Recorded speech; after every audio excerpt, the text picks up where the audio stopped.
Hi all. I'm feeling really tired today, which I'm sure anyone who's watching this with any chronic disease can understand. It can come on any time. There's no pattern, nothing is set in stone. It's just how we live from day to day. So this is the next part of my journey that I've documented for you.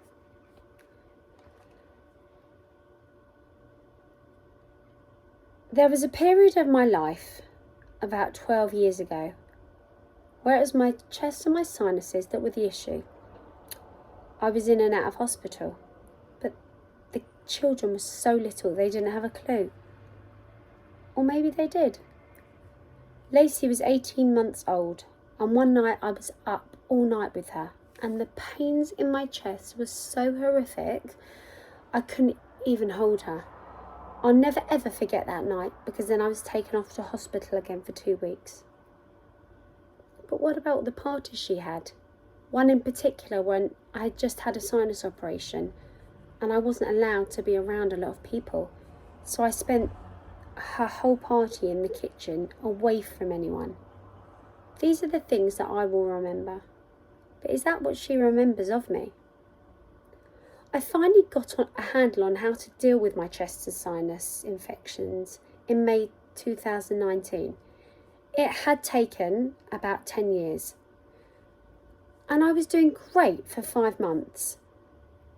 But then that year, on October 31st, just as we'd come back from an amazing trip to Vegas with the kids, this is where the shit hit the fan.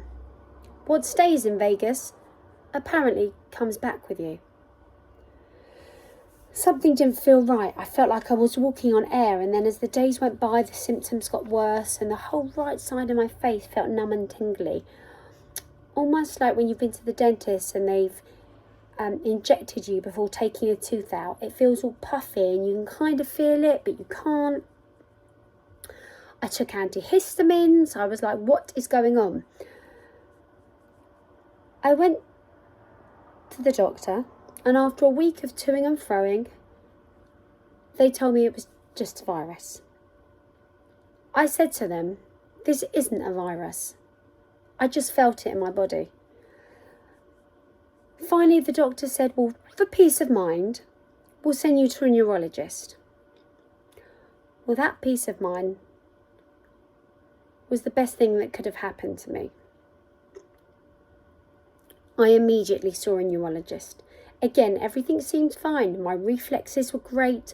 I was walking up, down on my tiptoes, in straight lines, backwards, sideways. I was following his finger, left then right, up, down, touching my nose with his finger and vice versa. It was enough to make you go mad. He said he wanted to do an MRI just as a precaution.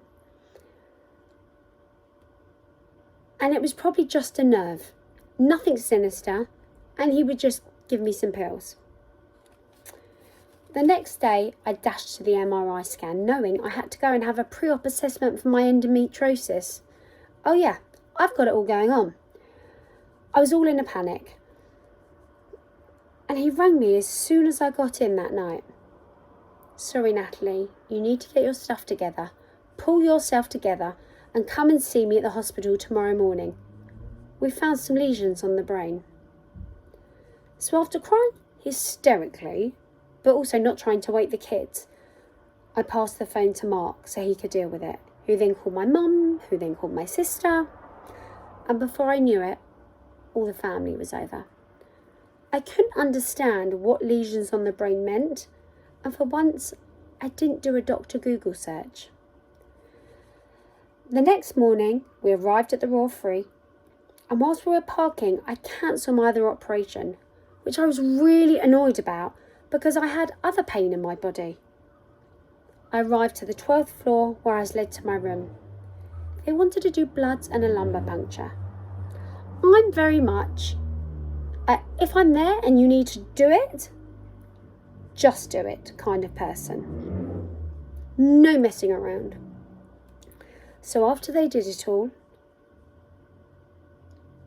Another neurologist came round. This is the second neurologist. And he told me to go home. He said it's just some inflammation on the brain. It'll probably go down in 3 weeks and then come back and see me. Sorry, what the fuck? I went home, and the next day I started having weird, terrible headaches, not normal headaches, odd pains, sensations in my leg, almost as if I could feel my foot, but not properly. They weren't pins and needles, but they were. The headaches got worse. The sensations over my body got worse. I rang the neurologist. I said, is this part of the lumbar puncture? Is this what happens? He said, absolutely not. I think this is your condition worsening for some reason. These are your symptoms. I kept asking everyone. My side was burning hot. But I said, is it? And they were like, no, it's not. So all of a sudden the neurologist rang and said the second professor that saw me, Professor so-and-so, wants to see you next week.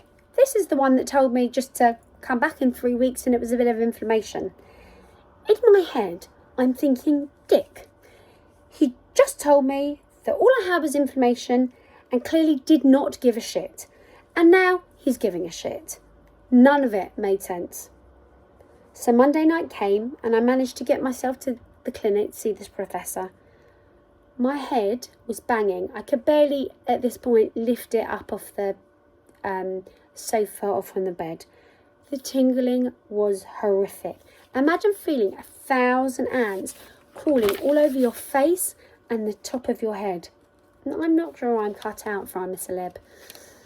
And he sits me down and he says, there's no other way to tell you this. And I said, well, just give it to me straight up. You have MS and we want you to start on injectables immediately. Just like that. We walked out the room calmly and Mark looked at me and said, we're getting another opinion. That was that part of my journey. It's so vivid, even though it might have been a while ago now. I remember absolutely everything. And I remember Mark being so adamant and my family being so adamant that we got a second opinion once we'd had all the results from my lumbar punctures and everything, so that we could just take it with to get a second opinion. Well, in this case, it was even a third opinion because I'd seen 2 neurologists already. So I do think in some cases it's very important to go with a second opinion. You know, you can't always believe straight off what they say. And to me, it just didn't make sense how 1 second he was saying it's nothing and then the next thing it was something. I couldn't understand how we had literally gone from 0 to 100. My piece of advice would be, if you're going through this, it's often helpful to get a second opinion, even if they say exactly the same thing or not. You might just want that extra piece of comfort, or you might want them to explore different things.